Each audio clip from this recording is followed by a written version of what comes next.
What's going on, everybody? Josh Engleman here for Stokastic.com, back again with the NBA DFS contenders on DraftKings for Thursday, April 6th.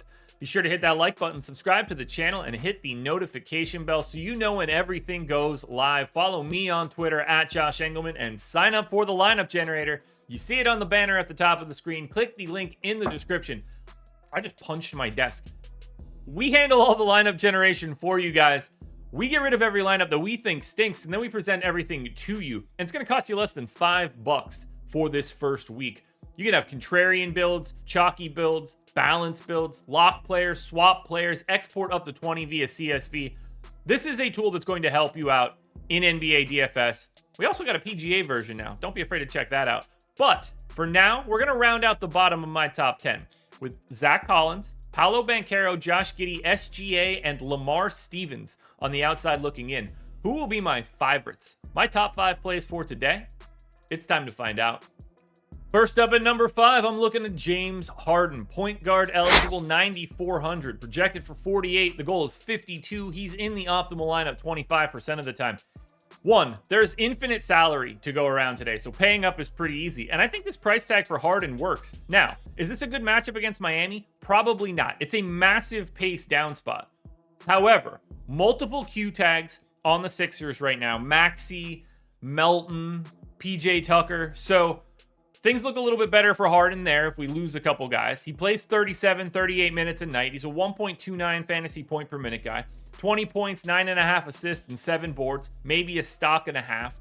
All things point to it just being really easy to get to Harden. But if we happen to not have Bam Adebayo against the Heat, for the Heat, this starts to look even better for Harden. Now, I don't think this guy is actually going to play today, but he's questionable, and there's a bunch of other guys already ruled out. So I'm curious if he is going to be in. And if he is, he looks fantastic. Kelvin Johnson in at number 4. Small forward eligible, 6,500. Projected for 37. That's the goal. He's in the optimal lineup 27% of the time. This is the best guy on the Spurs. And if he can play with no Devin Vassell and a couple other guys out, he's going to soak up usage. I gave him 31 minutes. I think that's actually pessimistic, particularly in a matchup against Portland, who's also garbage. The Spurs are favorites in this game. 22 points on 28% usage for Keldon Johnson. He's a 1.2 fantasy point per minute guy here. 6 boards, 3 assists, and a stock. If Keldon Johnson is in, he's one of the best plays you'll find today. In at number 3, we've got Ricky Rubio. We have no Garland, no Mitchell, no Mobley, no Allen, no LeVert, no Okoro. So I gave Rubio 24 minutes. Could play more. I have no idea what his limitations are, but I assume he starts and plays at a minimum 24. And if he does, he's a $3,100 point guard, projected for 25. The goal is just 20.5. He's in the optimal lineup 30% of the time. He's over a fantasy point per minute guy with nobody around. 11 points, 5 assists, 3.5 boards, and a stock. Taking on an Orlando team that's not all that interesting, honestly. Should be a relatively competitive game. I mean, I know it's an 8-point line, but this is as close as you're going to get when you're going to sit your 6 best players. Rubio, fantastic spot. Basically makes everybody else free given that price tag. At number 2, I'm going to Talen Horton-Tucker. Shooting guard, small forward eligibility, so you get guard, forward, and utility. He's 8,100, projected for 42. The goal is 45. He's in the optimal lineup 32% of the time. He's playing more minutes as of late. There's no Colin Sexton, no Markkanen, no Walker Kessler. I'm sure I'm missing a couple other guys that aren't playing for the Jazz right now either. And he's a 1.3 fantasy point per minute guy in a massive pace up spot against OKC. 22 points, 6 boards, 6 assists, great stat line, 29% usage when all those guys are out, plus another stock and a half. I love the position. Price feels a little high, but not for the role that he has. Minutes are there, and I think there's upside at 32. What's not to like?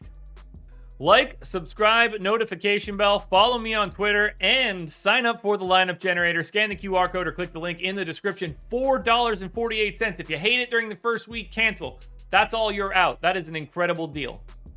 And finally, we close this one out with Chetty Osman. Small forward, power forward eligible. It's not even close for him to be the best option today. He's 3,400, and we have all those guys out for the Cavs. Chetty can play massive minutes, and I only gave him 30. He's projected for 30. The goal is 22. It's basically impossible for Chetty Osman to fail today. I got him in the optimal lineup 51% of the time. That's 19% more frequently than THT.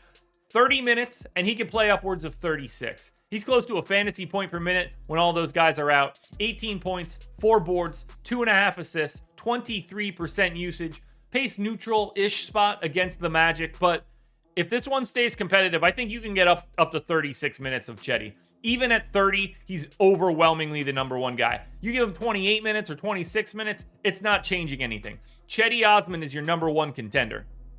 Alrighty, folks, that will do it. Those are my NBA DFS contenders on DraftKings for Thursday, April 6th. FanDuel version is around here somewhere, so check it out. Good luck tonight, everybody. Win some of that money. We are back again tomorrow morning for another edition of the Contenders.